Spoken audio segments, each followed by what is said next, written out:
Terima kasih telah menonton video ini. Jangan lupa dukung channel kami dengan mengklik tombol subscribe, like, dan komen ya. Barakallahu fiikum.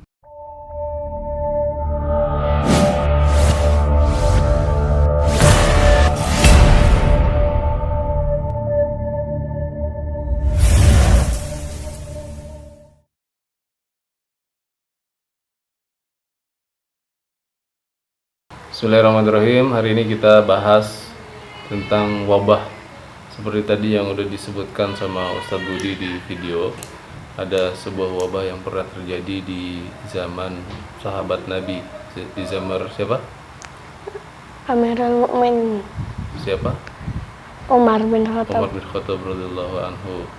Kalau dulu wabah itu disebut dengan Taun. Jadi Taun itu salah satu wabah yang terjadi di zaman sahabat Nabi, dan wabah itu muncul dari negeri Syam, yaitu Palestina. Nah, karena kita di Indonesia sekarang ini lagi ada wabah, lagi ada virus yang bernama Corona. Nah, kita menghadapi Corona ini seharusnya sama seperti gimana Amirul Mukminin Umar bin Khattab dan sahabat-sahabat lain menghadapi wabah taun. Tadi yang kamu lihat bagaimana cara menghadapi Umar bin Khattab ketika menemukan wabah taun di Syam itu. Karena Umar lagi melakukan perjalanan menuju Syam, tiba-tiba di tengah perjalanan Umar diberitahu oleh seorang sahabat yang lain, pimpinan negeri Syam, siapa namanya? Abu Ubaidah. Abu Ubaidah. Iya. Abu Ubaidah bin Jarrah. Nah, ini seorang sahabat Nabi juga yang memimpin pasukan di Syam, dan dialah yang bertanggung jawab dengan sahabat-sahabat yang lain di Syam dengan adanya taun ini. Nah, apakah sahabat Umar ini melanjutkan atau enggak? Gimana tadi ceritanya? Umar ketika mendengar wabah taun di Syam ini, apa sikapnya? Dia melanjutkan tetap ke Syam atau gimana tadi? Nggak ngelanjutin. Yang lanjutin. Karena alasannya apa? Alasan Umar kenapa dia kok nggak ngelanjutin, kan tinggal dikit lagi.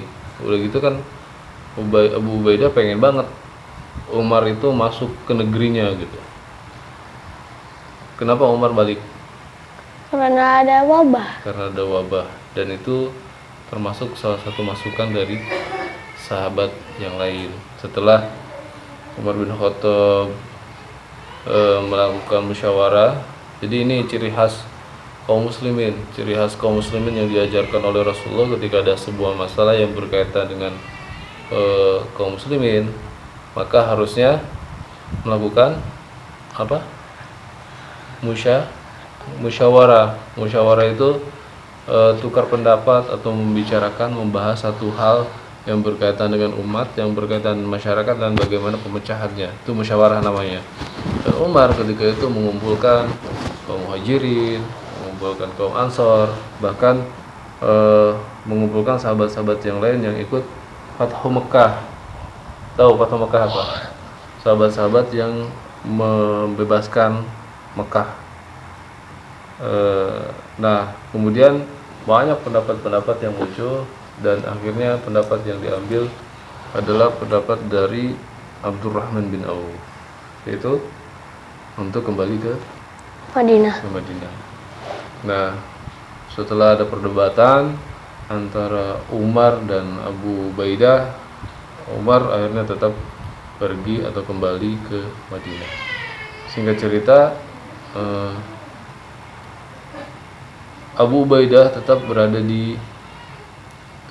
di Syam. Kenapa Abu Ubaidah nggak ikut sama Umar? Karena dia pemimpin Syam.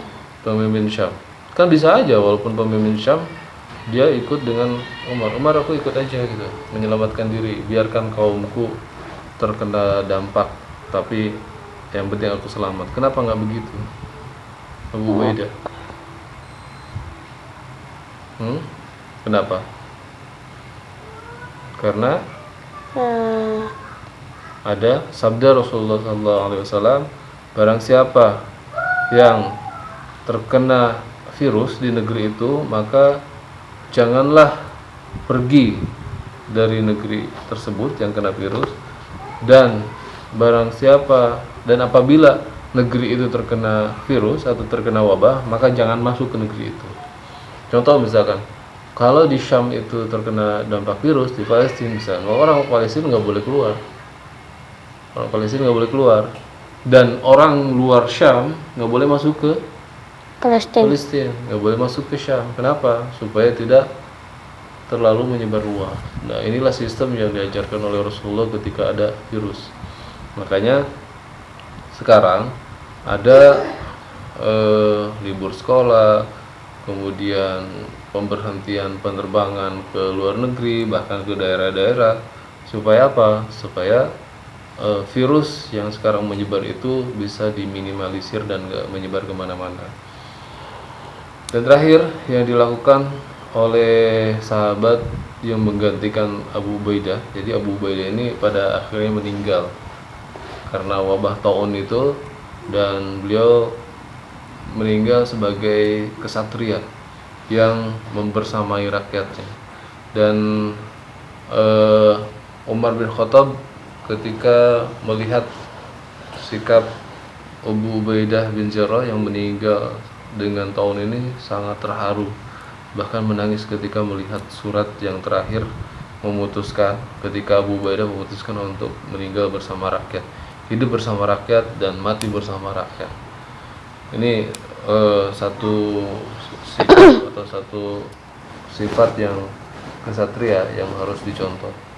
Terus setelah Abu Ubaidah meninggal, siapa yang menggantikan Abu Ubaidah? Amr bin As. Amr bin As. Amr bin As ini menggantikan beliau, dan ada salah satu inovasi, ada salah satu pendapat yang baru, ide yang baru untuk menghilangkan atau menghindari wabah tahun ini. Apa yang dilakukan Amr bin As ketika ada tahun ini? Minta. Kan tidak ada di ceritanya, lupa. Jadi yang dilakukan oleh Amr bin As ini, Amr bin As ini, Amr apa Abdullah bin Amr? Amr bin As. Amr, iya, Amr itu Amru. Amr bin As itu mengibaratkan taun atau wabah ini seperti api. Api itu akan membakar apa saja yang dekat dengannya, sehingga menjauhlah dari api itu. Pergilah ke gunung-gunung untuk menghindari wabah itu. Akhirnya berbondong-bondonglah negeri Syam itu, penduduk negeri Syam itu ke gunung-gunung dan meninggalkan lembah, meninggalkan perkampungannya, hingga wabah itu hilang. Sehingga ketika wabah itu diprediksikan sudah hilang, mereka kembali ke kampungnya masing-masing. Itu yang dilakukan. Nah, di Indonesia sekarang ada lockdown. Lockdown itu mengunci area-area yang terkena dampak virus corona, dengan cara kita sekolah di rumah. Kemudian ada juga yang bekerja di rumah. Kemudian ketika kita punya banyak waktu, maka kita gunakan semuanya sepenuhnya di rumah. Supaya apa? Tidak mudah terkontaminasi dengan virus-virus yang tersebar di luar. Nah, ini sejalan dengan apa yang telah difatwakan oleh para sahabat. Dan ini juga sejalan dengan apa yang telah disabdakan oleh Rasulullah SAW.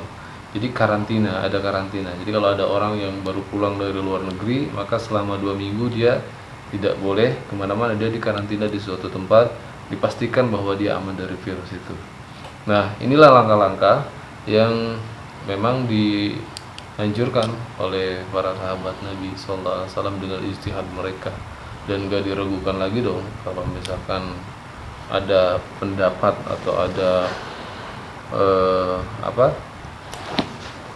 ada ide-ide cemerlang yang bersumber dari sahabat, tentu itu bagian dari ide yang brilian, yang paling cerdas.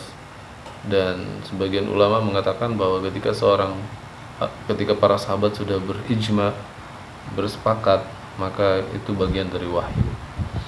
Nah, jadi hikmahnya adalah apa yang sudah dilakukan oleh mereka, para sahabat, tentu kita juga harus ngikutin. Tentu kita juga harus menjadikan mereka uswah, jadi teladan dalam menghadapi segala sesuatu. Islam ini sempurna.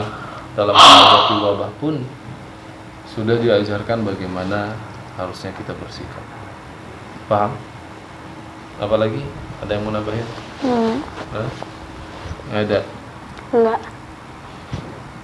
Nah, itu hikmah atau pembahasan kita hari ini tentang wabah virus corona dan wabah yang tersebar di zaman sahabat. Sudah cukup ya? Kita tutup dengan doa kafaratul majelis. Subhanakallahumma wa bihamdika asyhadu an la ilaha illa anta astaghfiruka wa atubu ilaik.